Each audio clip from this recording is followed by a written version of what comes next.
Donc cet été, on a plutôt des sujets libres. Et ce matin, nous allons voir la loi, le péché et la chair. Oui, c'est pas très sexy comme étude, je l'admets. Et c'est vrai qu'en été, on aime bien quelque chose de frais, quelque chose de léger, facile à digérer, facile à manger, qui se mange sur les bouts des doigts. Et une étude comme ça, le matin, c'est un peu brutal, je l'admets. Donc, mais je vous promets, vous n'allez pas vous ennuyer. La loi, le péché et la chair. On a déjà parlé ici, je pense que c'était pendant le Covid, si je ne me trompe pas. On a eu des sessions où on a parlé longuement du péché, de ce que c'est. On a parlé longuement de la chair. Mais qu'en est-il de la relation entre la loi, le péché et la chair? Et surtout, en quoi ça me concerne? Qu'est-ce que j'en fais? En quoi ça change, moi, ce dimanche matin, je rentre chez moi? Qu'est-ce que ça change à ma vie de connaître les interactions qu'il y a entre la loi, le péché et la chair? Souvent, c'est des mots qu'on lit, je ne sais pas pour vous, mais de temps en temps, quand on lit surtout les épîtres de Paul, parce que Paul a beaucoup de phrases, je ne sais pas si vous vous rappelez un peu de certaines épîtres comme épîtres aux Romains, où on a des phrases comme « ainsi donc, voyez, donc, alors, pourtant, parce que », et c'est juste une phrase qui prend toute une page. La plupart d'entre nous, au bout de 5 phrases, on est largué. Regarde, on lit parce qu'on sait... Merci mon cœur. C'est bon, merci mon cœur. On lit parce qu'on a l'habitude de lire le texte, mais souvent on ne fait pas attention à ces mots-là. Qu'est-ce que ça signifie réellement? Quel est le sens profond? Qu'est-ce que Paul ou qu'est-ce que les Écritures essayent de nous dire? Ce matin, on va ouvrir nos Bibles dans le livre de Romains. Et Romains aussi, on l'a étudié pendant le Covid. Donc là, on y revient. Romains chapitre 7, à partir du verset 7. Romains chapitre 7, à partir du verset 7. Que dirons-nous donc? La loi est-elle péché? Loin de là. Mais je n'ai connu le péché que par la loi. Car je n'aurais pas connu la convoitise si la loi n'eût dit « Tu ne convoiteras point ». Et le péché, saisissant l'occasion, produisit en moi par le commandement toutes sortes de convoitises, car sans la loi, le péché est mort. Pour moi, étant autrefois sans loi, je vivais. Mais quand le commandement vint, le péché reprit vie et moi, je mourus. Ainsi, le commandement qui conduit à la vie se trouva, pour moi, conduire à la mort. Car le péché, saisissant l'occasion, me séduisit par le commandement et par lui me fit mourir. La loi est donc sainte et le commandement est saint, juste et bon. Mais est-ce que ce qui est bon a-t-il donc été pour moi une cause de mort? Loin de là. Mais c'est le péché, afin qu'il se manifestât comme péché en me donnant la mort par ce qui est bon et que, par le commandement, il devint condamnable au plus haut point. Oh, allez comprendre ça. Ok. Bon, mis à part le français, ce n'est pas quand même évident souvent de comprendre certaines tournures de phrases qu'il dit. Avant de revenir à notre sujet d'aujourd'hui, j'aimerais qu'on voit quelque chose ensemble, juste avant ça. Est-ce que ça vous dit quelque chose, ce qui est à l'écran? Non, ce n'est pas le symbole des Illuminati ou... Il n'y a rien de complotiste là-dedans. Là. Ça, c'est le triangle du feu. Les enfants, quand on leur apprend les dangers du feu à l'école, c'est ce qu'on leur enseigne. Le triangle du feu. On leur enseigne que pour qu'il y ait le feu, 3 choses doivent être réunies. 1, le combustible, ce qui doit brûler. Le comburant, ce qui permet de brûler, donc l'oxygène par exemple. Et la chaleur, que les pompiers appellent énergie d'activation. C'est du feu, c'est tout. Donc, la combinaison de ces 3 éléments produit le feu. Est-ce que vous avez déjà vu ce symbole-là? Le triangle du feu? Non. Ok. Toutes les stratégies des pompiers, quand il y a un feu, c'est d'éliminer une de ces 3 choses-là pour arrêter le feu. Soit on essaie de couper l'apport en oxygène, et ils utilisent des mousses pour ça, vous savez, les gros tuyaux qui jettent de la mousse, là, pour couper l'alimentation d'oxygène. Ou alors, on va essayer le plus possible de baisser la température en balançant de l'eau. Ou des fois même, certains gros incendies, on utilise des explosifs. C'est contre-intuitif de dire, mais ça brûle et puis tu jettes une bombe. Oui, parce que la bombe va éparpiller le matériel. Et parfois, la bombe aussi va faire que tout l'oxygène est brûlé et n'est plus disponible pour le feu, et le feu s'éteint. Pourquoi est-ce que ce matin, on parle du triangle du feu? Parce que le triangle du feu ressemble énormément à ce que nous venons de lire. C'est le triangle de nos péchés. Et le triangle de nos péchés, il y a trois, de même que le triangle là, a trois éléments, il y a trois éléments essentiels qui doivent être réunis dans notre vie et qui nous poussent à commettre ou à dire des choses qu'il ne faut pas, ou à commettre des actes qu'il ne faut pas.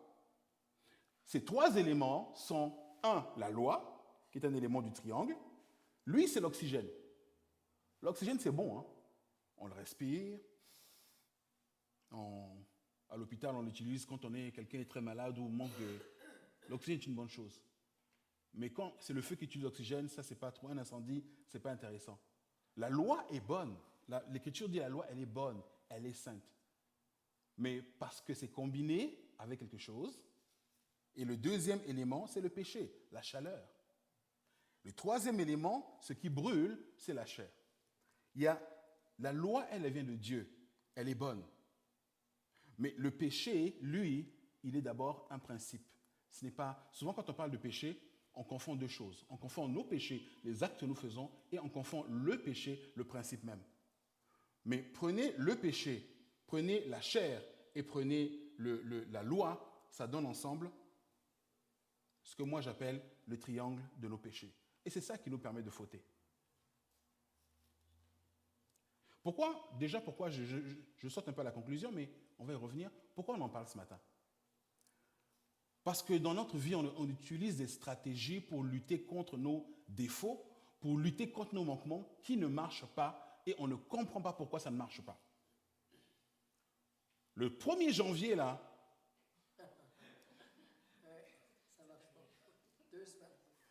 Deux semaines, c'est... je vais souvent au club de sport. Je vous assure que le 1er janvier, c'est 2 janvier, 3 janvier, c'est plein à craquer. Mars, il n'y a plus personne. C'est complètement vidé. Pourquoi ça ne marche pas? On y met d'une autre. Pourquoi est-ce que mon caractère de chien n'arrive pas à passer? J'arrive pas, je me regarde devant le miroir, je dis aujourd'hui là, ta belle-mère, tu vas bien lui parler, tu vas bien te comporter. Mais dès que je la vois, j'ai juste envie de... Mais je ne me retiens pas. Mais pourquoi ça? Et pourtant, j'ai prié hier, et puis je me suis motivé, mais arrivé devant... Pourquoi? Pourquoi on n'arrive pas?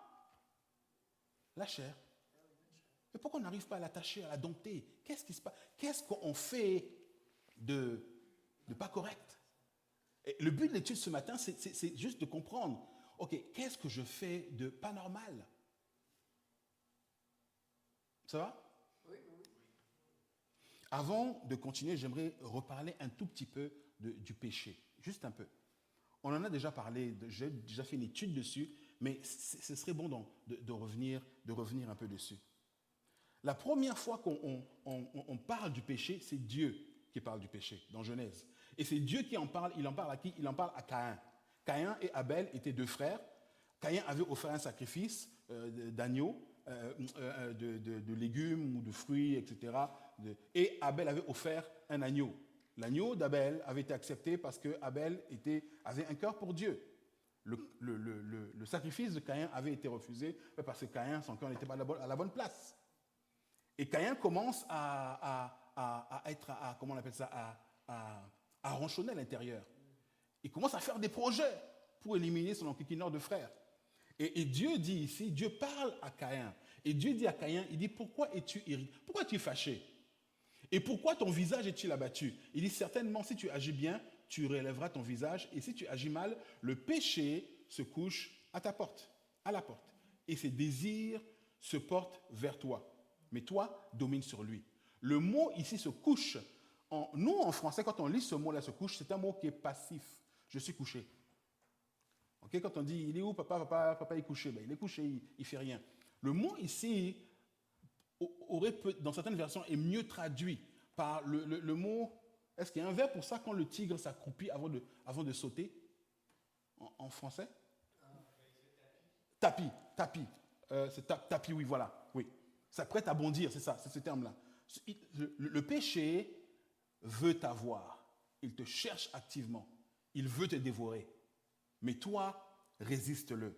Et on connaît la suite de l'histoire. Caïn n'a pas écouté, il a amené son frère ailleurs, il a tué, il est devenu le premier meurtrier de l'histoire. Le péché a toujours été et est toujours une force, comme la gravité, comme l'attraction, la loi, l'attraction universelle, l'interaction forte, l'électromagnétisme, l'interaction faible, c'est une force.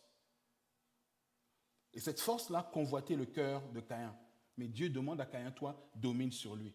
Le péché n'était pas Caïn. Et le péché n'était pas encore en Caïn. Le péché était extérieur à lui. Dans sa lettre aux Romains, juste le verset ensuite, là, Paul parle de ça. Bon, c'est un peu... On va lire. On va lire. Nous savons en effet que la loi est spirituelle, mais moi je suis charnel, vendu au péché. Car je ne sais pas ce que je fais, et je fais point ce que je veux. Je fais ce que je hais. Or, si je fais ce que je ne veux pas, je reconnais par là que la loi est bonne. Et maintenant, ce n'est plus moi qui le fais, mais c'est le péché qui habite en moi. Ce qui est bon, je le sais, n'habite pas en moi, c'est-à-dire dans ma chair. J'ai la volonté, mais non le pouvoir de bien le faire. Car je ne fais pas le bien que je veux et je fais le mal que je ne veux pas. Et si je fais ce que je ne veux pas, ce n'est plus moi qui le fais. Si c'est hors de ma volonté, c'est plus moi qui le fais. C'est le péché qui habite en moi. Je trouve donc en moi cette loi. Quand je veux faire le bien, le mal est attaché à moi. Car je prends plaisir à la loi de Dieu selon l'homme intérieur, mais je vois dans mes membres une autre loi qui lutte contre la loi de mon entendement et qui me rend captif de la loi du péché qui est dans mes membres. Paul, ici, il parle du péché comme d'une loi. Ça, c'est le texte qui le dit. Comme d'une loi, comme d'une force qui habite en lui. L'habitant est différent de l'habitat. J'habite à deux montagnes, je ne suis pas deux montagnes. Si quelqu'un dit Yankori habite à deux montagnes, vous comprenez que Yankori n'est pas deux montagnes. J'habite dans deux montagnes. Ces versets-là ont fait couler beaucoup d'encre. Il y a eu beaucoup de polémiques. Est-ce que Paul parlait quand il était déjà sauvé ou pas encore sauvé? Est-ce que quand on est sauvé, on lutte encore? Ou est-ce que le point essentiel ici, Paul veut faire comprendre, il y a une loi comme l'attraction qui agit. C'est la loi du péché. Elle est dans mes membres, mais elle n'est pas moi. Ça, c'est le péché. On en a déjà parlé en long et en large, on ne va pas s'étendre dessus. La chair, maintenant. Paul parle beaucoup de la chair. Parfois, quand il parle de la chair, il parle du corps, le corps physique. Mais la plupart du temps, quand Paul parle de la chair, il parle de notre vieille nature, le vieil homme, comme il le dit lui-même. Notre vieil homme, vous vous rappelez, reprenons le triangle, le péché, la chair, tout en bas, le péché et la loi. Notre vieil homme, notre chair, elle est comme le bois mort, elle aime le feu. Comme le bois mort aime le feu, notre chair aime le péché. Ce n'est pas anormal que la chair aime le péché. Il y a une affinité. Pour ceux qui font du camping, est-ce que vous avez déjà essayé de brûler du bois vert? Ça brûle bien ou ça brûle pas du tout carrément? Ouais? Ok. C'est ici que j'ai appris que parfois on laisse du bois sécher pendant une année ou 2 années. 2 années avant de le faire, avant de le brûler. Le bois vert, vivant, vert, n'aime pas le feu. C'est le bois mort qui aime le feu. Et notre chair dedans, elle est comme le bois mort. Pour faire un bon feu, là, il faut que le feu soit sec. Plus il est sec, plus le feu prend bien. Notre nouvelle nature, c'est pareil. C'est du bois vert. Notre nouvelle nature n'aime pas le péché. On peut se convaincre de tout et elle n'aime pas ça. Elle n'aime vraiment pas ça. Quand on fait quelque chose de mal, là, ça va nous poursuivre toute la journée pendant des jours et des jours et des jours jusqu'à ce qu'on se décide à régler le problème. Il ne nous laisse pas tranquilles. On n'est pas bien. Notre nouvelle nature déteste ça. Notre vieille nature, lui, elle est bonne. Elle est bonne. Le péché trouve sa force dans la loi, dans le commandement. Encore une fois, le péché trouve sa force dans la loi, dans le commandement. Moi, je n'aimais pas le fromage. Je détestais ça. On habitait en France, pays du fromage. Des fromages, il y en a. Des bleus, des verts, voilà. Du fromage de chèvre, fromage de brebis, des fromages. Je détestais cordialement le fromage. Peut-être un peu de temps en temps dans un plat, ça va, mais manger du fromage, c'est pas mon truc. C'est vraiment pas mon truc. Un jour, je suis malade, je vais voir le médecin. Et le médecin, il me dit, bon, monsieur Ima, bon, là, je ne me rappelle plus ce que j'avais, mais il me dit, vous devrez arrêter le fromage pendant quelques temps. Pendant le fou. Ah, vous comprenez ce qui est arrivé? Je ne suis pas le seul. mais c'est ça, je pense que vous avez compris ce qui est arrivé. J'arrive à la maison, et puis là, je ne pensais à rien d'autre qu'à du fromage. Je déteste ça. Mais parce qu'on m'a dit, tu ne dois pas manger du fromage. Ce fromage-là est devenu, c'est l'interdit. L'interdit. La loi donne vie au péché. Le péché ne déteste pas la loi. Bien au contraire, il aime ça. Il aime les règles. Il aime les contraintes. Vas-y, mets-moi des contraintes. Le péché aime le 1er janvier. Oh, je vais résolu. Il dit oui, bring it on. Vas-y, rajoute résolution sur résolution. Vas-y, maison. Plus tu en auras, plus tu seras déçu. Moi qui serai content, vas-y, rajoute. La loi, elle est comme l'oxygène. Mais le péché, c'est je l'ai dit tantôt, le péché, c'est comme la chaleur. Et donc,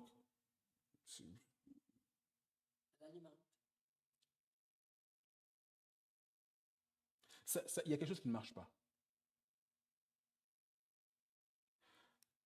Les pompiers, pour éteindre un feu, on éteint un des éléments. Nous, on se dit, si je veux être mieux, si je veux avoir meilleur caractère, si je veux avoir ce péché particulier dans ma vie que je n'arrive pas à vaincre, si je veux le vaincre là, il faut que je mette plus de mien. On ne se rend pas compte qu'en faisant ça, tout ce qu'on fait, c'est se rajouter des règles. C'est se rajouter des objectifs, des règles. Je dois faire ça, je dois obéir à ça, je dois obéir à ça.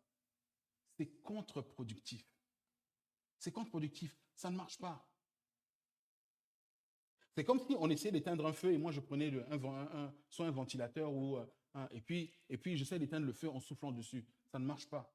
Si on me voit faire ça, on me dira que ce monsieur-là, il a perdu la tête. Je ne fais que donner de l'oxygène au feu.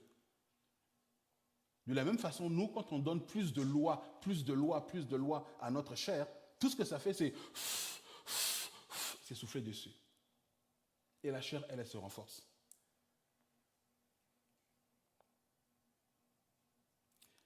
Du coup, le fameux triangle, on a le péché, on a la loi, on a la chair. Pour ne plus pécher, ok, est-ce que je peux éliminer la chair? Est-ce qu'on peut l'éliminer, la chair? On peut l'éliminer complètement ou pas? Peut-on la couper, la chair? Peut-on ma vieille nature, je l'enlève de l'équation et puis je peux le faire? Non. Non. J'ai une promesse par contre. Oui ou non? Le Seigneur nous a fait cette promesse-là à son retour, quand il reviendra. Nous aurons une nouvelle nature. Il dit, ce qui est immortel va engloutir ce qui est mortel. La nouvelle nature va engloutir complètement cette vieille nature-là. À son retour, ou à la résurrection pour ceux qui sont morts dans le Seigneur, ils vont revêtir l'immortalité. Mais pas avant ça. Avant son retour ou avant la résurrection, nada, rien du tout. Elle est là et elle reste. Alors comment on fait? Si on peut enlever la chair, est-ce qu'on peut enlever le principe du péché? Non. Le péché est là, il est là pour longtemps. Vous vous rendez compte que quand le Seigneur va venir, Jésus viendra physiquement pour régner 1000 ans sur cette terre-là. Après 1000 ans, il y aura quand même une révolte. Il y aura des gens qui vont trouver que finalement, 1000 ans avec lui là, c'était trop. Nous, on en a marre, on va suivre la bête. Let's go. Et jusqu'à ce que tous ensemble soient jetés dans les temps de feu. Et là, ce sera la fin. Donc, jusqu'à ce moment-là, la chair, là, le péché, il est là et il est là pour rester. Un bon bout de temps. Alors, on peut dire, mais je peux éliminer la loi. Alors, c'est plus simple. Enlevons la loi. Est-ce qu'on peut le faire? Pourquoi est-ce qu'on peut enlever la loi? Qu'est-ce que... Oui? Oui.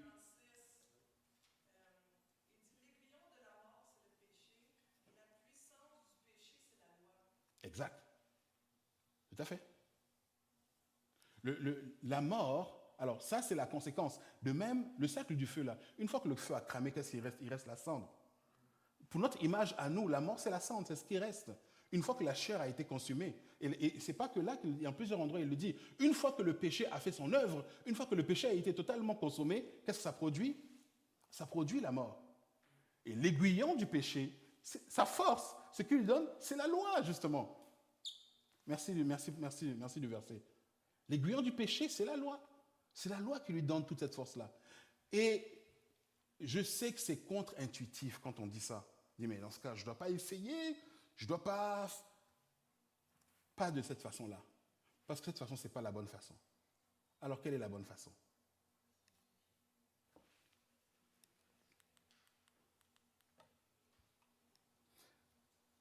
Paul donne une clé importante dans le livre de Romains, au chapitre 6, verset 11. Il dit, ainsi vous-même, regardez-vous comme morts au péché et comme vivants pour Dieu en Jésus-Christ.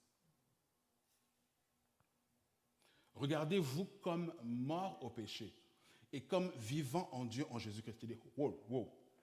Nous, ce qu'on veut, c'est une méthode, et toi, tu nous dis, regardez-vous. Mais c'est la même chose quand les disciples, beaucoup de disciples ou des Juifs ont demandé à Jésus, quelles sont les actions qu'on doit faire? Quelles sont les œuvres que nous devons faire? Et Jésus ne leur a pas donné une liste d'œuvres. Il leur a juste dit, croyez en Dieu et à celui qu'il a envoyé. Il dit, mais c'est ça ton œuvre? C'est ça l'œuvre. That's it. Croyez en moi. Croyez en moi. De même, se considérer comme mort au péché et vivant en Dieu. En quoi ça change quoi que ce soit? Ce n'est pas une technique. Ce n'est pas une astuce. C'est ce que la Bible nous enseigne. Qu'est-ce que ça veut dire concrètement? Qu'est-ce qu'on fait avec ça? Est-ce qu'il y a des Africains dans la salle? Oui, je vois. Je suppose que mes frères viennent d'Afrique. Est-ce que vous connaissez le proverbe qui dit cabri mort? Pardon, cabri mort? Ok? Ça, c'est un dicton africain. Cabri mort n'a pas peur du couteau. Ok? C'est un dicton c'est bizarre, mais on le dit quasiment un peu partout. Je l'ai entendu dans plein de pays. Cabri mort, ce qui est mort, n'a pas peur d'être tué. Le cabri mort ne craint absolument pas le couteau. Aux Colossiens, il leur dit, car vous êtes morts. Regardez, vous êtes morts. Et votre vie, la vie nouvelle, elle est cachée avec Christ en Dieu. Elle paraîtra. Mais à ce monde-ci, vous êtes morts. Morts au monde, morts au péché. Regardez-vous donc comme morts. Vous savez, un mort, ça ne sert à rien de le cajoler. Ça ne sert à rien d'essayer de convaincre un mort de faire quelque chose. Il va juste faire une chose, rien. Il va rester couché là, il ne répond pas. On peut lui donner des claques, on peut le baffer, on peut l'insulter. Il ne réagit pas. Absolument pas. Est-ce que ça veut dire qu'on ne doit rien faire pour traiter notre péché? Non. Mais on ne traite pas notre péché avec plus de lois, avec plus de règles, avec plus de contraintes ou avec plus ce qu'on prend le 1er janvier, c'est quoi déjà les résolutions? Avec plus de résolutions. Bien au contraire. Ça, c'est l'aiguillon. On lui donne du feu, on lui donne du carburant. Et tout ce que ça fait, c'est de nous enfoncer encore plus. La clé ici est de se considérer comme mort. C'est quoi Je prends un exemple. Souvent, nos manquements nous font de la peine parce que ça fait de la peine aux autres. Premièrement. Mais surtout parce que ça nous déçoit aux yeux de notre Seigneur. On se dit, Seigneur, tu mérites plus. Tu mérites mieux. Et souvent, quand on commet ou on fait une action où on dit des paroles blessantes, ça nous tourne nous-mêmes dans la tête. On dirait que ça nous tourmente autant que ça tourmente ceux à qui nous l'avons dit. C'est pas vrai? Ah, j'aurais pas dû dire ça. 3 heures du matin, tu ouvres les yeux. Ah, j'aurais pas dû dire ça. Mais dors. On n'arrive pas à dormir. On se dit, j'aurais pas dû faire ça. J'aurais pas dû agir comme ça. J'ai agi en instant. Pourquoi est-ce que j'ai fait ça? Le Seigneur nous donne ici une clé essentielle, se regarder comme mort. On confesse nos fautes, on confesse nos péchés et on avance. On ne regarde pas en arrière. On ne lui accorde aucune importance. On ne lui accorde même pas le moindre regard. Oui, mais le péché est là. Oui, mais nous marchons par la foi. Nous ne marchons pas par la vue. Oui, mais je marche par la vue. Et je marche par la foi, non par la vue. Et la foi dit quoi? La foi dit que ne pleure pas. L'agneau immolé, lui, il a vaincu. Et il est digne d'ouvrir les sceaux. Regarde-le. Lui, il est digne. Et c'est lui qui a vaincu. N'importe quel péché qu'on peut nommer dans notre vie, ce n'est pas qu'il le vaincra. Il l'a vaincu. Et à un moment donné, le jour où, et pour nous c'est différent, et pour chacun de nos combats est totalement différent. Mais dans le combat dans lequel on est, le jour où on se rend compte, on le croit de tout notre cœur que, wow, ça là, il l'a vaincu à la croix, on le verra de nos propres yeux. On le verra de nos propres yeux. Quand j'étais plus jeune, j'étais très colérique. Je ne sais pas si parmi nous, il y a des gens qui sont colériques. Mais oui, c'est pas la colère, la petite colère, oui, la rage là. Oui, oui. Et je me suis converti il y a longtemps. Il n'y a pas longtemps, 195 à peine, pas mal d'années déjà. Mais j'étais malgré tout, de parce que j'avais vécu, de parce que j'étais très colérique. J'avais une telle colère que je passais toute ma journée à maîtriser ma colère, vraiment. Et on me disait qu'il est très calme, il est très doux. Non, non, non, non, non, non, non, non. J'étais calme parce que toute mon énergie était concentrée à garder le tigre, je l'appelle le tigre, à garder le tigre dans sa cage, à ne pas le laisser sortir. Un jour, j'étais au secondaire 2, pardon, secondaire 3. Secondaire 3. Et secondaire 3, ça fait plus de 35 ans. Bref, beaucoup d'années en tout cas. Je me rappelle de ce garçon. Il s'appelait Haruna. Je me rappelle encore de son prénom. Haruna, on est en classe et il commence à me donner des coups de poing. Vous savez, les garçons, on aime bien... C'était pour jouer, c'est juste pour jouer. Juste pour jouer. On se donnait des coups de poing. Et il me donnait des coups de poing. Juste pour jouer. Et là, à un moment donné, je dis à Haruna, parce que je remarquais que... Je dis à Haruna, arrête, fais pas ça. Et souvent, les garçons, on est comme ça, on est très, très macho. Et quand l'autre garçon recule un peu, on se dit, oh, j'ai un avantage. Donc, au lieu d'arrêter, lui, il allait plus fort. Il frappait plus fort. Mais il ne m'a pas compris. Moi, ce que je voulais, c'était le protéger, lui. Parce que Tigre était en train de se réveiller. Et là, lui, il brassait la cage, là. Là, je lui ai dit, arrête, ne fais pas ça. Je ne suis pas bien grand. Et là, à un moment donné, il y avait un groupe de filles qui commençaient à s'intéresser à la bagarre et qui a commencé à regarder. Ado, plein d'hormones, dès qu'il y a des filles qui regardent, oh. Et là, il m'a donné un coup de poing, mais vraiment fort, à l'épaule. Et je n'ai pas vraiment ressenti de douleur, ce n'est pas vraiment la douleur. Mais c'est parce qu'à un moment donné, j'ai lâché la cage. La cage est ouverte. Et quelques minutes plus tard, mon meilleur ami de l'époque, qui s'appelait Aziz, est rentré dans la salle de classe. Il m'a trouvé assis, sur Haruna, mes mains sur son cou, en train de serrer le cou de Haruna. Et je serrais. Pendant que moi je serrais, je n'étais pas là. Aziz est arrivé, au début il pensait que son ami était en train de se battre, il a voulu venir aider. Puis bon, après il a vu que non, ça va, c'est bon, j'ai le dessus. Et après il nous a contourné et il m'a regardé et il m'a dit, quand je t'ai vu, j'ai vu que c'est fini, il n'y a personne, tu n'étais plus là. Il dit, tu n'étais pas là, tu avais un regard vide. Et moi, dans ma tête, je ne me rendais pas compte de ce qui se passait. Moi, dans ma tête, je jouais avec de la pâte à modeler. Dans ma tête, je jouais avec de la pâte à modeler. Donc, j'avais pris de la pâte à modeler et je l'écrasais dans mes doigts comme ça. Et puis, ça sortait comme ça. Et puis, je regardais la pâte. Et puis, je disais, mais, oh, c'est tellement doux. Et je serrais la pâte à modeler. C'était juste soft, bien doux. Ce n'était pas la pâte à modeler. C'était le coup de Haruna. Et à un moment donné, Aziz a eu le bon réflexe. Parce que les autres élèves étaient autour, ils nous ont encerclés, et puis ils applaudissaient parce que ça fait de l'animation. Et Aziz a eu le bon réflexe, il est venu derrière moi, il m'a attrapé et il m'a secoué violemment. À un moment donné, je sursaute, je regarde Aziz, je dis, qu'est-ce qu'il y a? Pourquoi tu me pousses?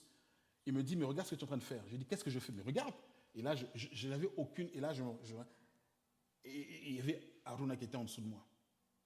Et on m'a raconté la scène après ça. Parce que quand il m'a frappé, je l'ai attrapé, je l'ai soulevé à bout de bras. À bout de bras. Vous avez vu dans les films où hein? Ah oui, le méchant soulève le... Ben, c'était comme ça. Je l'ai attrapé à bout de bras et je l'ai projeté. Il a traversé toute la classe.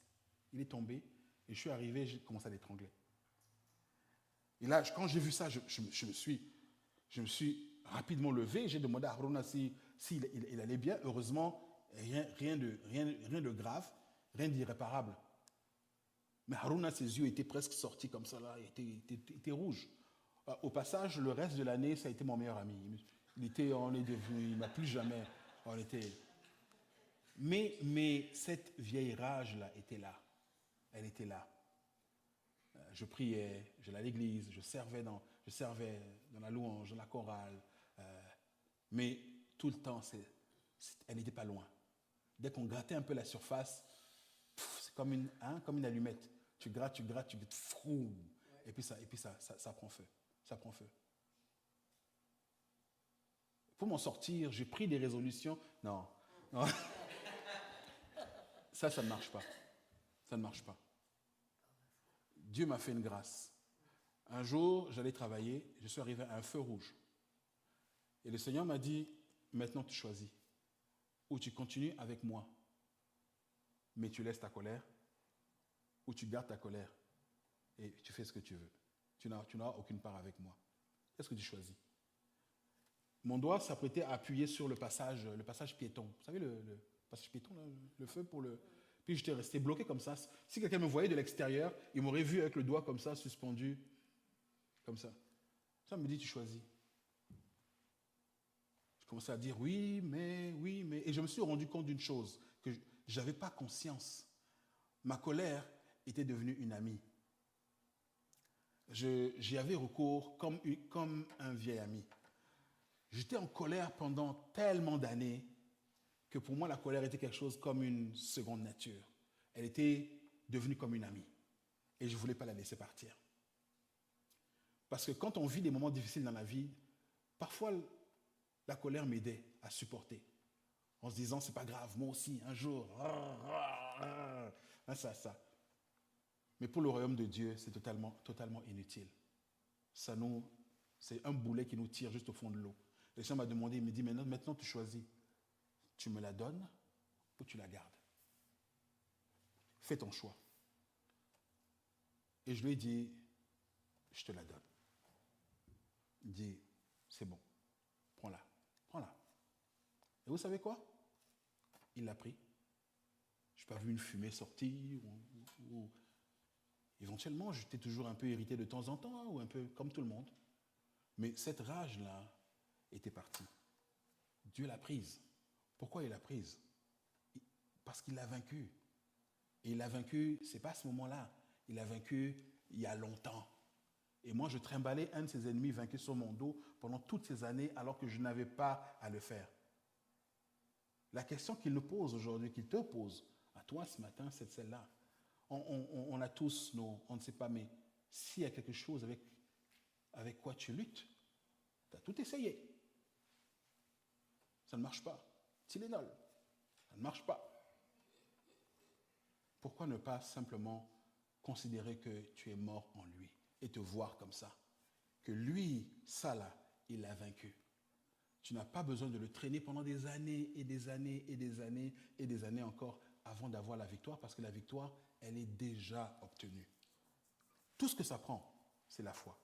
Jésus a dit, si vous avez la foi comme une crotouille de sénévé, un grain, c'est tout petit comme ça, il dit, c'est largement suffisant. Et pendant longtemps, je me suis demandé comment est-ce qu'une foi minuscule peut être suffisante.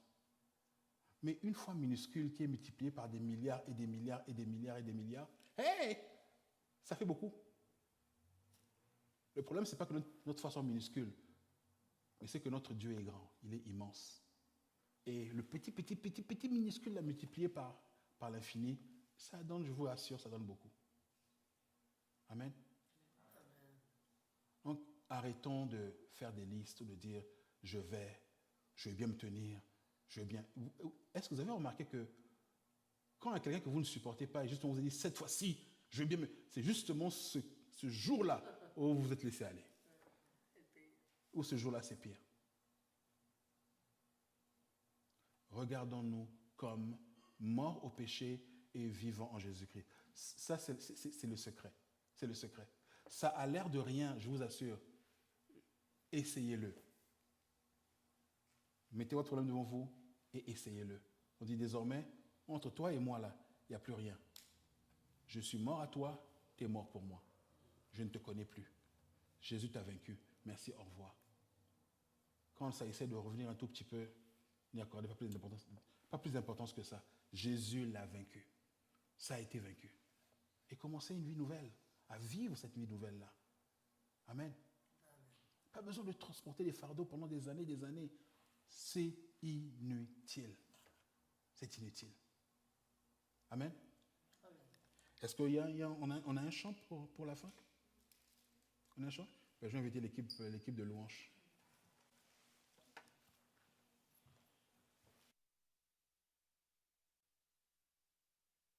De son. Seigneur, nous voulons te dire merci pour ta fidélité, pour ta bonté. Merci parce que tu nous as tellement aimés. Tu as aimé l'homme, tu m'as aimé, tu nous as aimés. Seigneur, que tu as envoyé ton Fils unique. Seigneur, l'objet de ton amour éternel, qui faisait ta joie de toute éternité. Tu l'as envoyé et tu l'as envoyé à la croix pour mourir pour nous. Qu'est-ce que tu ne nous donneras pas, Seigneur, si tu n'as pas refusé, Seigneur, ton Fils? Ce matin, Seigneur, tu nous vois tels que nous sommes. Tu connais nos manquements, tu connais, Seigneur, tu sais ce qui nous lie, ce qui nous attache. Tu sais, Seigneur, ce qu'on n'arrive pas à vaincre. Là où, Seigneur, jour après jour, c'est l'échec à chaque fois. À chaque match, c'est lui qui gagne. Ce matin, Seigneur, nous te demandons que ça s'arrête. Quoi que ce soit, Seigneur, nous le mettons ce matin à tes pieds, prends-le. Nous ne voulons plus. Nous n'en voulons plus. Nous ne sommes plus comme ça. Nous n'en voulons plus du tout. Cette convoitise-là, nous n'en voulons plus. Cette colère, nous n'en voulons plus. Cette rancune qui est là et qui nous mange, qui bouffe notre cœur, ça suffit aujourd'hui. Nous n'en voulons plus. Nous sommes morts à cette rancune et cette rancune est morte pour nous. Ce matin, tendre Père, nous voulons passer cette porte-là en femme, en homme, libre, totalement libre. Alors, donne-nous, Seigneur, de nous décharger ce matin de toi, sur toi, de tous nos fardeaux. Tous ces travers qui n'arrivent pas à partir, ce matin, nous les mettons à tes pieds, nous les mettons au pied de la croix et nous partons sans nous retourner maintenant. Tous ensemble, nous voulons aussi penser à notre frère, à notre sœur, à notre frère Michel et notre sœur Gilette. Que ta puissance, Seigneur, se manifeste dans la vie de notre frère et de notre sœur. Et qu'ici, ils aient, Père, dans leur bouche des louanges pour ce que tu auras fait et la guérison que tu auras apportée. Gloire à ton nom, tendre Père, dans le plus haut des cieux. En Jésus, nous te prions. Amen.